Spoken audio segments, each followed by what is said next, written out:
Good morning student. Third year इतिहास। आज का प्रकरण है कांग्रेस का जन्म, बर्थ ऑफ कांग्रेस।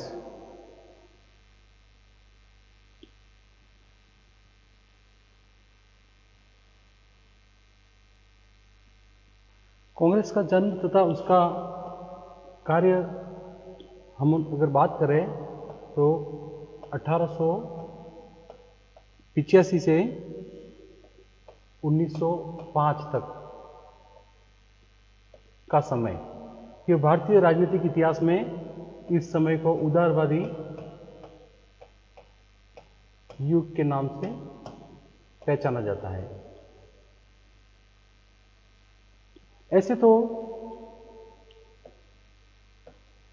1857 की जो क्रांति हुई, जिसमें ब्रिटेन की महारानी ने जो भारत का शासन है वो ब्रिटिश ईस्ट इंडिया कंपनी से लेके अपने हाथ में ले लिया। ब्रिटेन की रानी ने भारत का जो प्रशासन है वो अपने हाथ में ले लिया, जो कि पहले ब्रिटिश ईस्ट इंडिया कंपनी के हाथ में था। 1858 से जो एक्ट बने उसके बाद में ब्रिटेन की महारानी का शासन यहाँ चलता है। इसी दौरान जो 1857-58 के बाद में काफी सारे संगठन, राजनीतिक संगठन खड़े हुए, जिसमें कांग्रेस भी एक संगठन है। इसी दौरान कांग्रेस का जन्म हुआ।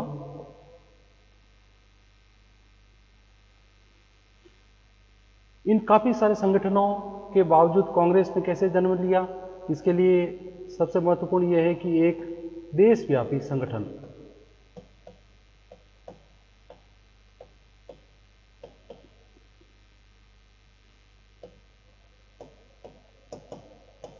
संगठन की आवश्यकता महसूस की जाने लगी, क्योंकि काफी सारे संगठन जो अलग अलग प्रांतों में बने थे, अलग अलग वैचारिक उनमें बात को लेके बने थे, लेकिन एक राजनीतिक रूप से जो संगठन है वो बनाने की लोगों ने सोची, लोगों के मन में ये बात चल रही थी।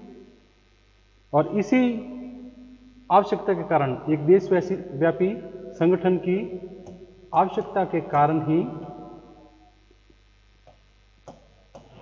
कांग्रेस का जो जन्म हुआ।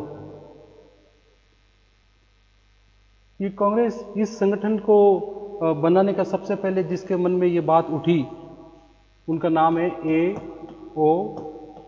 ह्यूम। A.O. ह्यूम, इनका पूरा नाम है एलन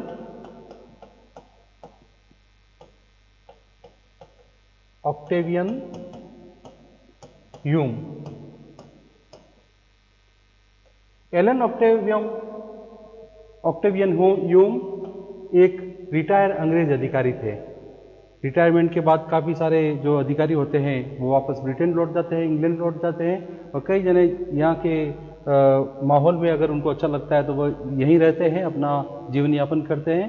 तो उनमें से एलन ऑक्टेवियो ह्यूम भी एक रिटायर अंग्रेज अधिकारी थे। इन्होंने क्या किया कि 1 मार्च 1883, 1 मार्च 1883 को एक पत्र लिखा। और पत्र किनको लिखा? ये कलकत्ता के जो यूनिवर्सिटी है उसके ग्रेजुएट लोग हैं, स्नातक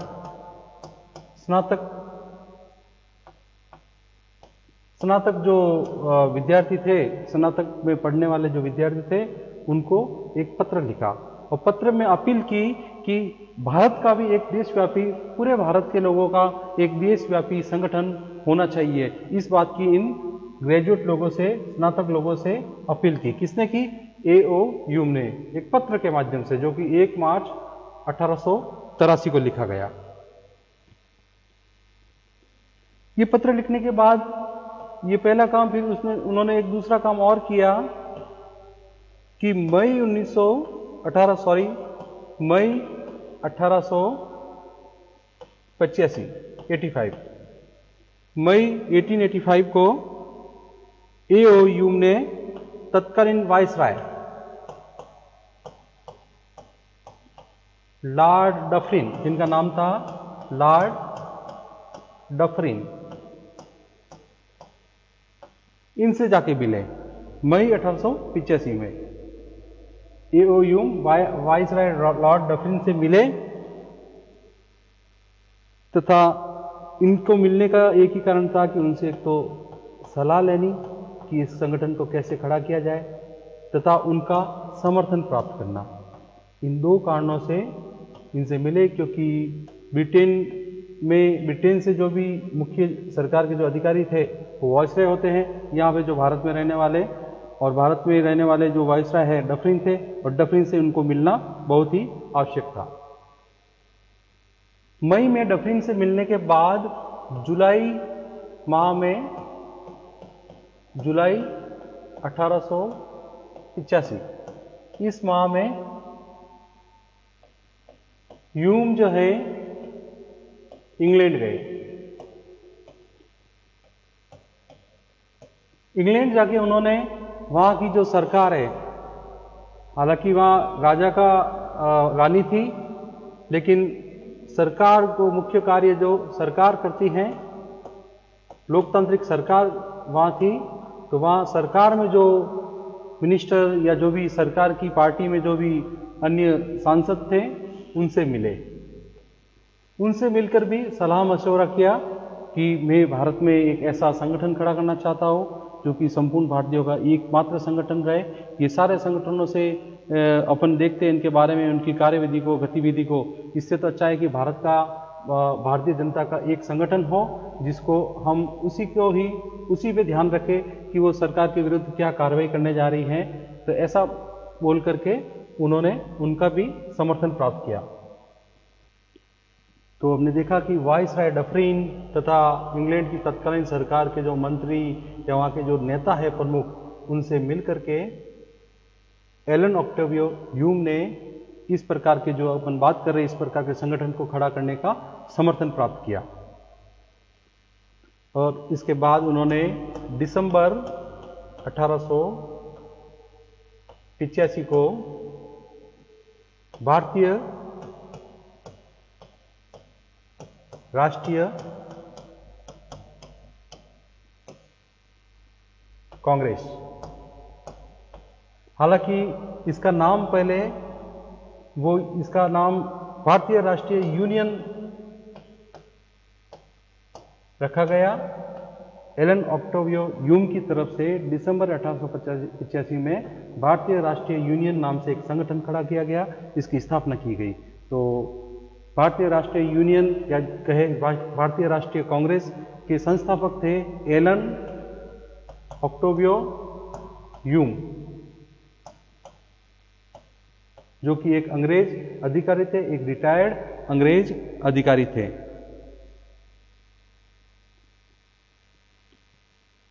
स्थापना होने के बाद ए.ओ. ह्यूम ने इसका प्रथम सम्मेलन का आयोजन करवाने का मानस रखा, जो कि हम बात कर सकते हैं कांग्रेस का प्रथम सम्मेलन।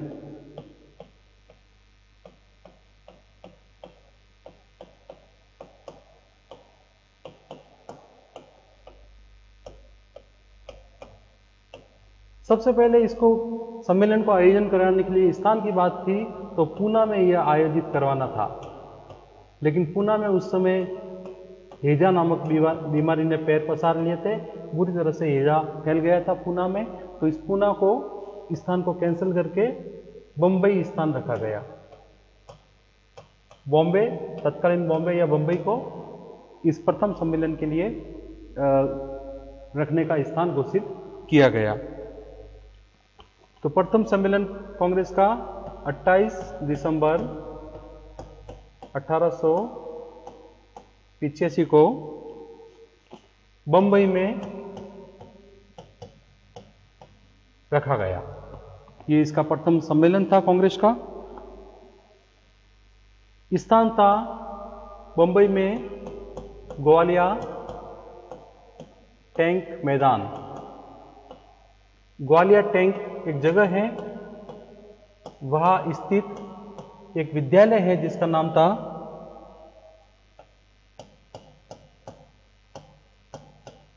गोकुलदास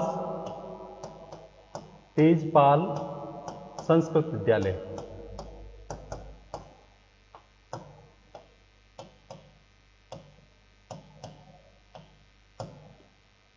28 दिसंबर 1885 को मुंबई के ग्वालियर टैंक स्थित एक विद्यालय जो कि जिसका नाम था गोकुलदास तेजपाल संस्कृत विद्यालय, वहां पे कांग्रेस का प्रथम सम्मेलन का आयोजन किया गया। अब जिसे अपन ने बात करी थी कि इसका नाम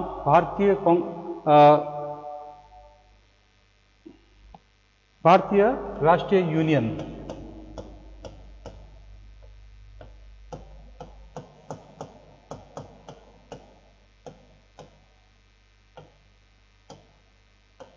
यूनियन, ये प्रस्तावित था एओ यूम के द्वारा, लेकिन सम्मेलन में जो नेता लोग इकट्ठे हुए और सम्मेलन के जो अध्यक्ष थे उनके कहने पर इसका नाम यूनियन न रख के भारतीय राष्ट्रीय कांग्रेस रखा गया।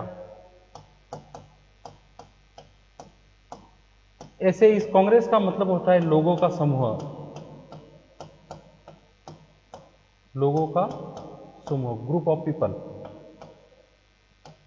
और ये शब्द जो है अमेरिकी इतिहास से लिया गया। अमेरिका में भी संसद को कांग्रेस कहते हैं, तो अमेरिकी इतिहास से ये कांग्रेस शब्द लिया गया। तो इस प्रकार कांग्रेस का अर्थ होता है लोगों का समूह। तो अपन जो भारतीय राष्ट्रीय यूनियन के नाम से बन रहा था वो भी इसका नाम भारतीय राष्ट्रीय कांग्रेस नाम इसका रखा गया। और इसके प्रथम अध्यक्ष थे WC बनर्जी। WC बनर्जी यानी व्योमेश चंद्र बनर्जी, इनका पूरा नाम था व्योमेश चंद्र बनर्जी। तो व्योमेश चंद्र बनर्जी भारतीय राष्ट्रीय कांग्रेस के प्रथम अध्यक्ष थे तथा इसमें शामिल जो नेता लोग थे उनके नाम थे, जो मुख्य नेता, ऐसे तो कई लोग शामिल हुए लेकिन मुख्य नेता थे दादा भाई नौरोजी,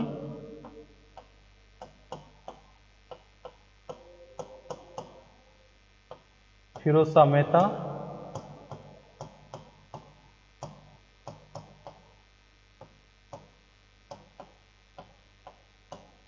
काशीनाथ तेलंग,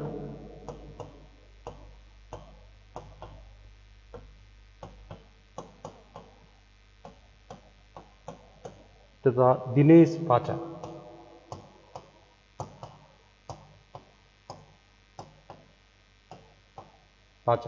यहाँ पे अपन को महात्मा गांधी का नाम नहीं मिलता है क्योंकि महात्मा गांधी बाद में इस संगठन से जुड़े। तो ये जो मुख्य नेता उस समय मौजूद थे सम्मेलन में वो इनके नाम हैं दादा भाई नौरोजी, फिरोज शाह मेहता, काशीनाथ तेलंग तथा दिनेश पाचा। इस संगठन भारतीय राष्ट्रीय कांग्रेस का जो संगठन का जो दृष्टिकोण था वह उदारवादी होना तय किया गया। उदारवादी दृष्टिकोण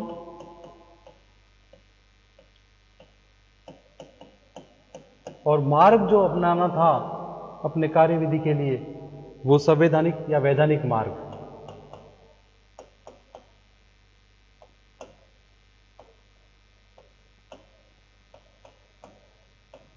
उदारवादी दृष्टिकोण और वैधानिक मार्ग, इस पर आधारित ये संगठन था भारतीय राष्ट्रीय कांग्रेस। अगर कांग्रेस के उद्देश्यों की बात करें कि ये क्या कार्य करेगा या किस कार्य के लिए इस संगठन को खड़ा किया गया, तो इसके उद्देश्य को व्यक्त करते हुए प्रथम अधिवेशन के जो अध्यक्ष थे WC बनर्जी,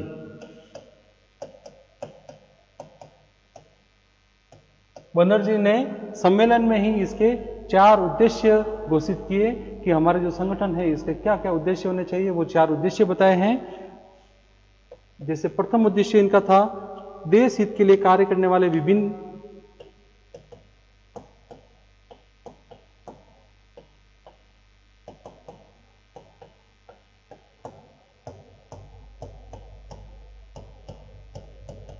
देश हित के लिए कार्य करने वाले विभिन्न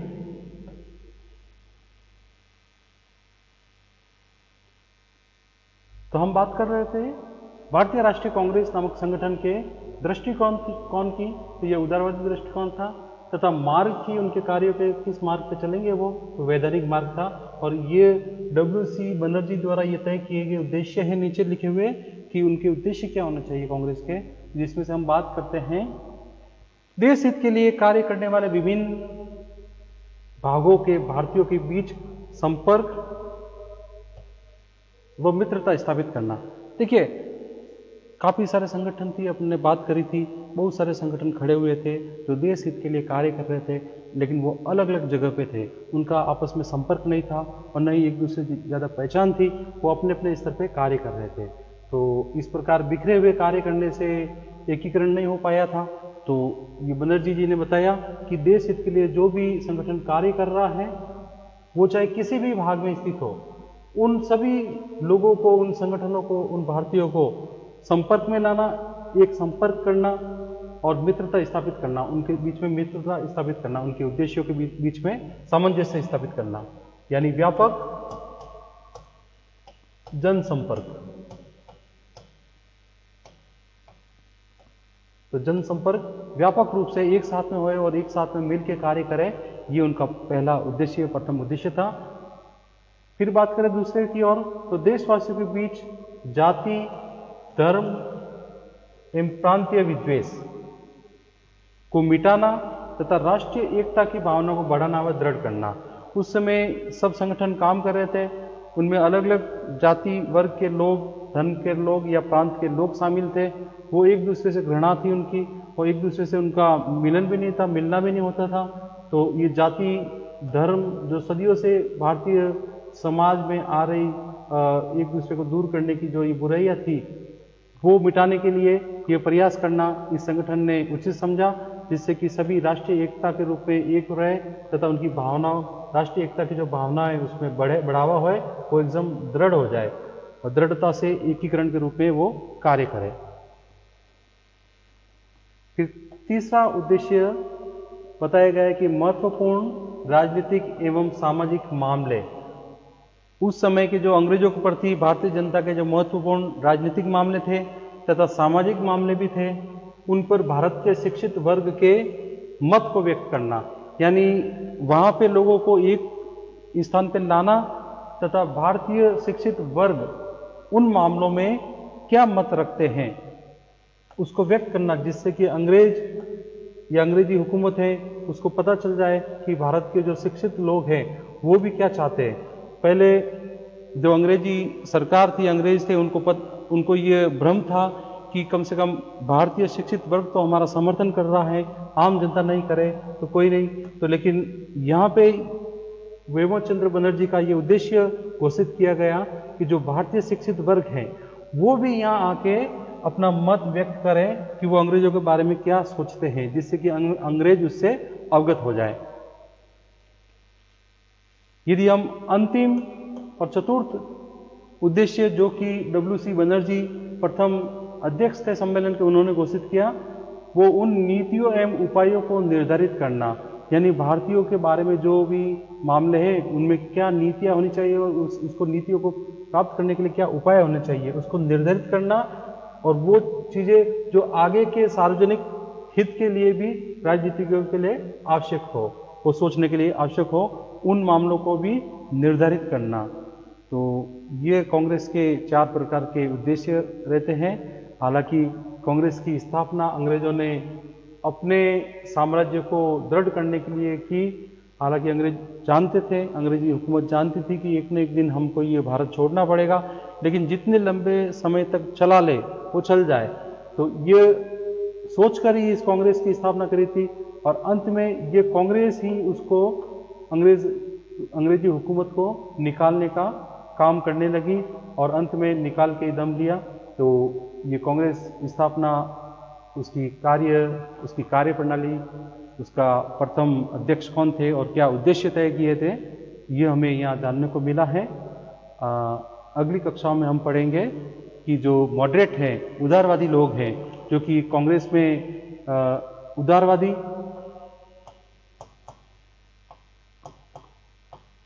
और दूसरा उग्रवादी। तो एक समय तक उदारवादियों की कांग्रेस में बोलबाला था तो ये उदारवादी युग के बारे में हम देखेंगे। उदारवादी लोगों की क्या थीम रही, वो किस प्रकार से कार्य किए और उनकी क्या उपलब्धियां रही, तो वो चीज़ें हम अगली कक्षाओं में अपन देखेंगे। धन्यवाद।